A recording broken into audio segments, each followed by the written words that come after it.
tayong magpasalamat sa Allah. Unang-una, tayo ay namumuhay pa sa ibabaw ng mundong ito. Kung makikita lang natin ang mga tao na namayapa na nasa kani-kanilang mga libingan, at kung maririnig lang natin ang bawat sigaw nila, ay maririnig natin na umiiyak sila sa Allah upang makabalik sa mundong ito at makagawa ng mabuti. Kaya tayo mga kapatid, sa pananampalataya sa Islam, habang may buhay pa tayo, huwag natin sayangin ito. At ito ay gamitin natin sa alam natin na kalulugdan tayo ng Allah subhanahu wa ta'ala. Gayunpaman, tayo rin ay magpakukup sa Allah subhanahu wa ta'ala. Mula sa kasamaan ng ugali, pagiging mapaminsalang tao, tayo ay magpakukup sa Allah subhanahu wa ta'ala, dahil yan ang isa sa mga nakikita natin na naging kaugalian at nasanay na ang ibang mga Muslim, mga Muslim na mga kapatiran lang natin. Pasintabi po mga kapatid at mga magulang sa pananampalataya sa Islam. Kung kaya't ang mahal na propeta Muhammad sallallahu alaihi wasallam, sinabi niya sa hadith, "Ar-rajulu ala dini khalilihi." O sa ibang riwayat, "Al-mar'u ala dini khalilihi. Falyanzur ahadukum man yukhalil." Sabi ng propeta sallallahu alaihi wasallam, ang tao, ang lalaki. Kasi sa ibang riwayat, al-mar'u, ibig sabihin ng tao, lalaki o babae, ala dini khalili, ibig sabihin kung ano ang ugali ng iyong kaibigan, yung close mong kaibigan, kung ano ang kanyang ugali, yun din ang magiging ugali ng tao na yun. Falyanzur ahadukum, kung kaya't tingnan natin o piliin natin ang tao na ating kukuning kaibigan natin. Kaya sabi ng mga ulama, napakahalaga sa isang Muslim na piliin niya ang kanyang magiging kaibigan. Pasintabi po, kung mayroon mang tao na umiinom ng alak, kinaibigan mo, sumama ka sa kanya, darating at darating ang panahon na kung ang gawain ng iyong piniling kaibigan ay umiinom ng alak, ganun din ang magiging ugali ng tao na yun. Kung ang kinuha mong kaibigan ay tao na nananampalataya sa Allah, ang kanyang pag-uugali, ang kanyang mga gawain ay gawain upang mapalapit sa Allah subhanahu wa ta'ala, kung siya ang pipiliin mo, mga kapatid at mga magulang sa pananampalataya sa Islam, kung ikaw ay hindi nananampalataya sa Allah, hindi ka gumagawa ng mabuti, pero dahil sa pakikipagkaibigan mo sa tao na nananampalataya sa Allah, magiging katulad ka ng tao na yun. Kaya sabi ng propeta sallallahu alaihi wasallam, "Falyanzur ahadukum man yukhalil." Kaya hanapin at tingnan ng isa sa inyo kung sino ang kukunin niyang kaibigan niya. Kaya sabi ng mga ulama, kung kukuha ka lang din na magiging kaibigan mo, magiging katuwang mo, unang-una sabi ng mga ulama, hanapin mo ang isang tunay na Muslim. Sa panahon natin ngayon, napakahirap hanapin ang tunay na Muslim. Nasa panahon tayo kung saan ito ang binanggit ng mahal na propeta sallallahu alaihi wasallam, na ito yung panahon na ang matitira na lamang sa pangalan ay ang Islam. Ganun din ang Muslim. Ngayon, karamihan, kasintabi po, mga kapatid sa Islam, pangalan niya ay si Muhammad, pangalan niya ay si Abdullah, pangalan niya ay si Abdurrahman, sa pangalan lamang siyang Muslim, pero ang kanyang mga gawain ay napakalayo sa turo ng Islam. Eh, paano natin nahanapin ang tunay na Muslim?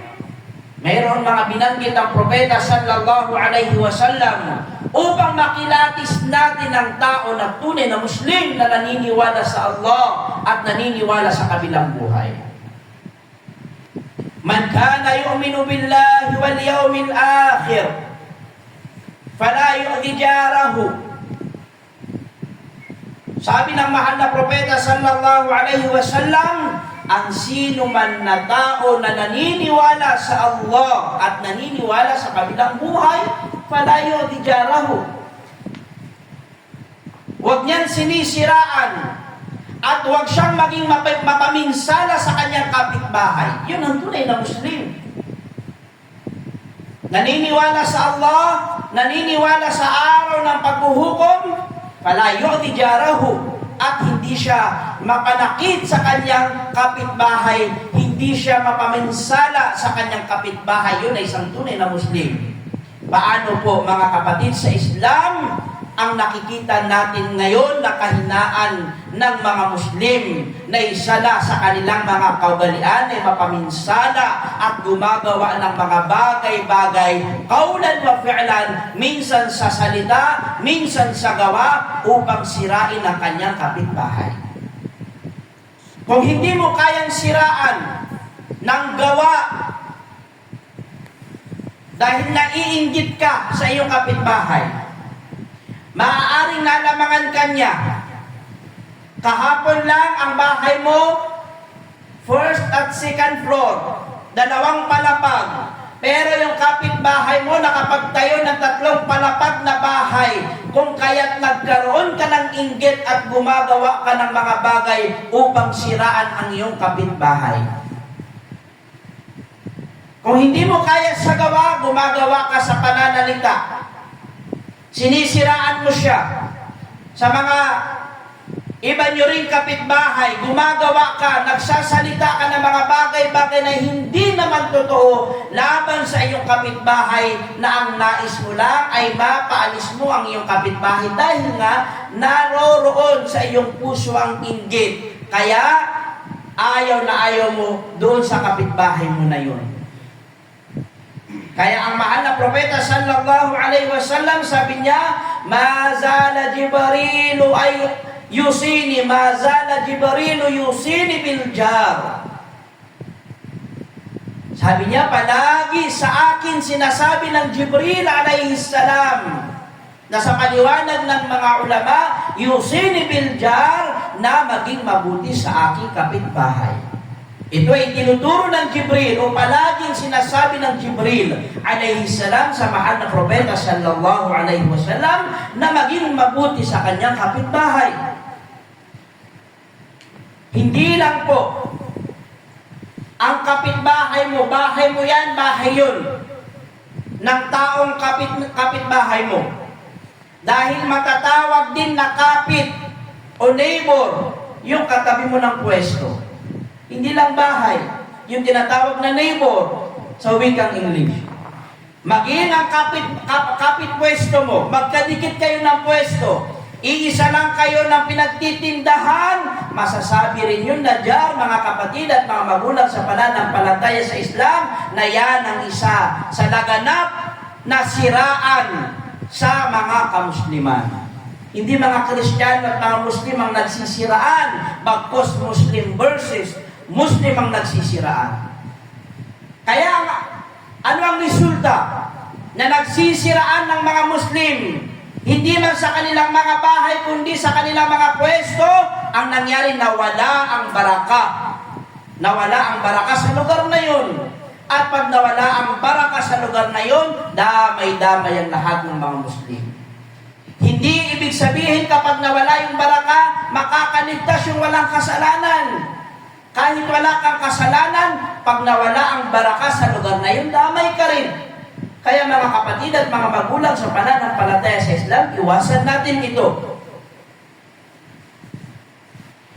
Kung kaya't, kapag may katabi kang pwesto na nakikita mong maraming benta, maraming wholesale, pinupuntahan palagi ng tao, gumagawa ka ng paraan upang mapaalis ang tao na yon, upang siraan siya, upang hindi bumili ang mga tao sa katabi mong pwesto. Ito ay hindi magandang pag-uugali. Ito ay tao na sa pangalan lang Muslim, pero sa pag-uugali ay napakalayo sa Muslim. Kaya sabi ng mahal na propeta sallallahu alaihi wasallam, ang sino man na tao na naniniwala sa Allah at naniniwala sa kabilang buhay, fala yu'ti jarahu, huwag siyang mapanira sa kanyang kapitbahay. Kaya iwasan natin ito kung ayaw natin mawala ang baraka sa lugar na kinaroroonan natin. Kung kaya't ngayon, nakikita natin na naghihirap ang mga Muslim. Hindi natin alam, sinisisi natin sa gobyerno, sinisisi natin kung saan-saan. Hindi po ba natin alam na sinabi ng Allah subhanahu wa ta'ala, ang lahat na dumadaan sa atin na kahirapan, sakuna, kung anumang mga mahihirap na pagsubok mula sa Allah subhanahu wa ta'ala, ito ay dahil sa kagagawan ng mga Muslim. Pangalawa, na sinabi ng mahal na propeta sallallahu alaihi wasallam, man kana yu'minu billahi wal yawmil akhir falyukrim dayfahu. Ang sino man na tao na naniniwala sa Allah subhanahu wa ta'ala, mag-ikram siya sa kanyang bisita. Ngayon mga kapatid at mga magulang sa pananampalataya sa Islam, ano ang nakikita natin at napapansin natin sa hadith na ito? Kapag may dumating na bisita, kasi ipinakutos ng Rasulullah sallallahu alaihi wasallam na mag-ikram ka, paghandaan mo ang iyong bisita. Patuloyin mo ng maayos. Pero may pinagkaiba kung kaya't nawala ang baraka. Nawala ang baraka. Kapag ang bibisita sa iyong bahay ay isang mayaman, si sultan, bibisita sa iyong bahay ay may pera, mayor, chairman, Masya Allah, naghahanda tayo ng napakagandang paghahanda. Yung mga plato na hindi ilalabas para doon sa mayaman o sa may katungkulan, ilalabas natin. Yung mga baso nating nakatago, ilalabas lahat yan. Magiging malinis ang bahay. Kung nakapatay yung aircon, kailangan pagpasok ng mayaman may aircon.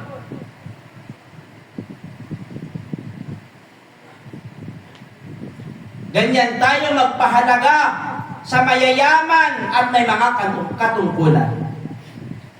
Nakaligtaan natin na ipinaputos din ng Rasulullah sallallahu alaihi wasallam na mas aayusin natin ang pakikipaghalobelo, pagiging mas malapit sa mga tao na mga miskin at mga fukara.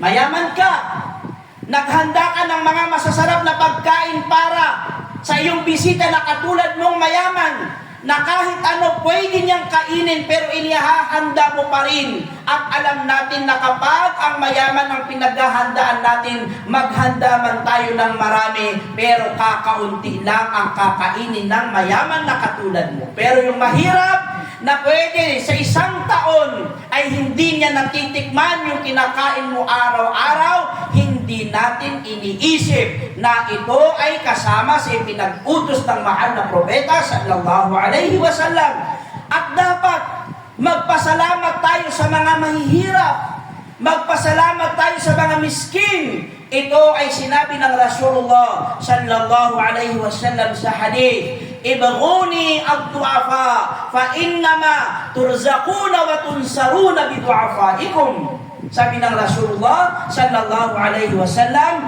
hanapin ninyo sa akin utlubni. Ayon sa syarah, ayon sa paliwanag ng mga ulama, hanapin ninyo sa akin ad-du'afa, yung mga fukara at mga masakin na mga walang kakayahan. Sabi ng Rasulullah, hanapin ninyo sila para sa akin. Fa innama turzaquna wa tunsarun, dahil binibiyayaan lang kayo ng Allah at tinutulungan lang kayo ng Allah bidu'afaikum, dahil naririyan ang mga fukara at ang mga masakin, mga walang kakayahan. Kung kaya't maraming biyaya ang pumapasok sa atin dahil naririyan ang mga taong mga nangangailangan.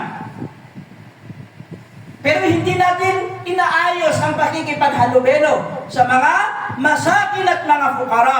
Kung kaya't ngayon, nagkadamay-damay na. May bahay ka, may pwesto ka, may pera ka sa bangko, may sasakyan ka, pero hindi pa rin maalis-alis ang mga pagsubok na ibinibigay sa iyo ng Allah, dahil nawala ang baraka ng magandang pamumuhay dahil sa kagagawan ng mga Muslim. Pero kapag ang miskin, wang fukara, mahirap ang bumisita sa iyong bahay, kung ano lang ang meron dyan, prinay kami nga o, kada kami mga pamamasaan, o prinay kami nga o,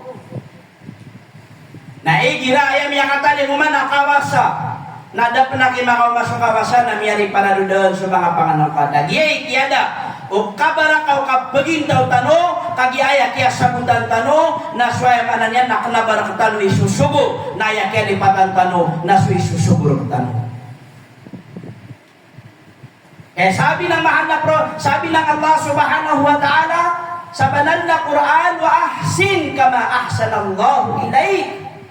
Maging mabuti ka, tulad ng paglikha sa iyo ng Allah subhanahu wa ta'ala na ikaw ay mabuti.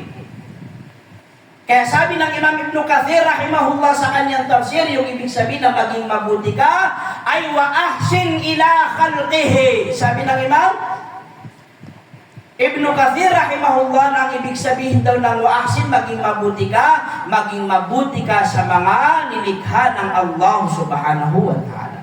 Kaya kung pagbutihan natin, ikaw ay magpapakain, pakainin mo ng maayos yung mga miskin at mga fukara, dahil yan ay ipinag-utos ng Rasulullah sallallahu alaihi wasallam.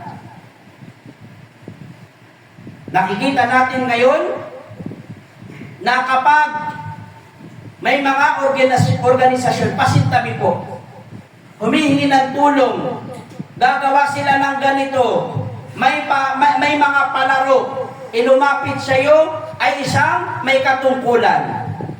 Nakakahiya na magbigay ka sa kanya ng 1,000. Nakakahiya na magbigay ka ng 100. Pero kapag nakikita natin na ang lumalapit sa atin ay mga tao, hindi po natin kinukonsidera yung mga scammer na alam natin na lumalapit sa atin, nagpapagawa ng mga madrasa, mga masajid, at yung mga, kunwari mag-aaral sa labas ng bansa, hindi po yung mga scammer. Ang sinasabi natin dito ay yung legit, na alam natin na tunay na magpapatayo ng bahay at magpapatayo ng madrasa at lalabas ng bansa upang mag-aral. Minsan kung ano lang yung nandyan, nabigyan natin sa libagan, tapos bigyan natin sa libagan. Hindi natin napansin na ang pagmamaliit natin sa mga miskin at mga fukara ay naging nawala ang baraka sa ating pamumuhay. Kaya mga kapatid at mga magulang sa pananampalataya sa Allah subhanahu wa ta'ala, minsan lang sinabi ng Rasulullah sallallahu alaihi wasallam kay Aisha radiyallahu ta'ala anha, na sabi niya, gawin mong maging malapit sa mga miskin at mga fukara, sapagkat sila ang mga tao na unang-unang papasok sa paraiso, at kapag ikaw ay naging malapit sa mga miskin at mga fukara, ilalapit ka sa kanila ng Allah subhanahu wa ta'ala sa kabilang buhay. Kung kaya't ang mahal na propeta sallallahu alaihi wasallam, sabi niya, ya Allah ahyini, buhayin mo kong miskin, wa amitni miskinan, at tanggalin mo yung buhay ko. Ibig sabihin, mamatay ako, na nasa lagay ako na miskin, mahirap, at buhayin mo ako sa kabilang buhay na kasama ng mga miskin at mga fukara. Kaya mga kapatid at mga magulang sa pananampalataya sa Islam, man kana yu'minu billahi wal yawmil akhir falyukrim dayfahu. At ang sino man na tao na naniniwala sa Allah at sa kabilang buhay ay mag-ikram siya sa kanyang bisita. Mag-ikram tayo sa ating bisita, magpapatuloy tayo sa ating bisita, wag natin pipiliin na ang mga mayayaman lang o may mga kakayahan lamang ang bibigyan natin ng ikram, bibigyan natin ng tulong pagkos. Alam natin na mas nangangailangan yung mga miskin at mga fukara. Kaya kung may bisita ka, dapat paghandaan mo rin tulad ng inihahanda mo sa mga mayayaman, ganun din ang ihanda mo sa mga miskin. Mga kapatid at mga magulang sa pananampalataya sa Islam, walang mawawala sa iyo. Kaya nga sabi ng Rasulullah, binibiyayaan lang kayo ng Allah. Ayaw mo man nakapriskirkan wat tiku Rasulullah. Nagwayag mo kapagtabangirkan wat tiku Rasulullah sallallahu alaihi wasallam na kagisesan sa mga miskin at mga fukara makakikinanglan pa kano. So iti sabab mga nusami mga pagarami ang baluintan wa adatan. Akna ba ayaw mo di talo ni biyabiyaan na suwaya manan yan na datar ka kawasa kamas mas lebih biyabiyaan tano na suwaya manan yan na mga miskin asira ni tidyo makakikinang lang siya ko mga ugub tano na suka pupupi kakiran nagyuto din mawikip kapning warta wallahu subhanahu wa ta'ala nabunyikat nilo miyatiro nabi sallallahu alaihi wasallam man kana yu'minu billahi wal yawmil akhir falyakul khairan aw liyasmut sa tao at tigo nabi paparatian niya suwalla na luswalo nga namori na terus sa mapya na udah mapterya na mapya na tumabadan gaganap. Barakallahu li wa lakum wa lisairil muslimina min kulli dhanbin fastaghfiruhu innahu huwal ghafurur rahim.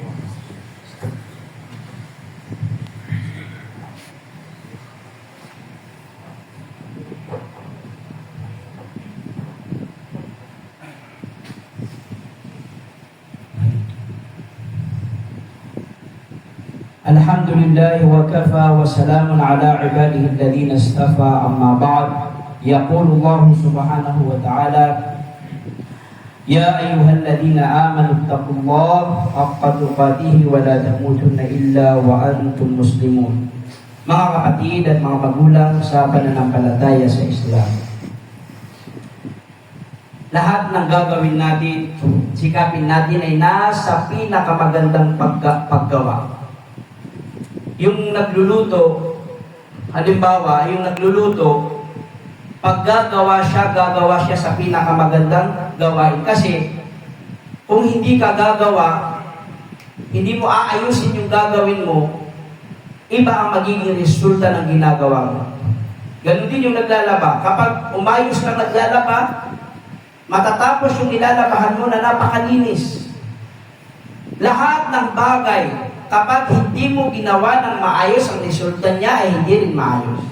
At kapag gagawa ka ng pinakamaganda at pinakamabuti, ang magiging resulta niya rin ay napakaganda at napakabuti. Kaya mas higit na butihan natin ang ating mga amal. Kapag yung amal mo, hindi mo inaayos, hindi mo pinagbubutihan, yun din na magiging resulta niya sa kabilang buhay. Kaya lahat ng amal mula sa sambayang, pagsasala, pagsusunod, paghuhuto, lahat ng gawain, pag-iikram sa kapitbahay, pag-iikram sa bisita, paggawa ng mga magagandang gawain, gawin mo sa pinakamabuti upang mabuti din ang kanyang maging resulta sa kabilang buhay.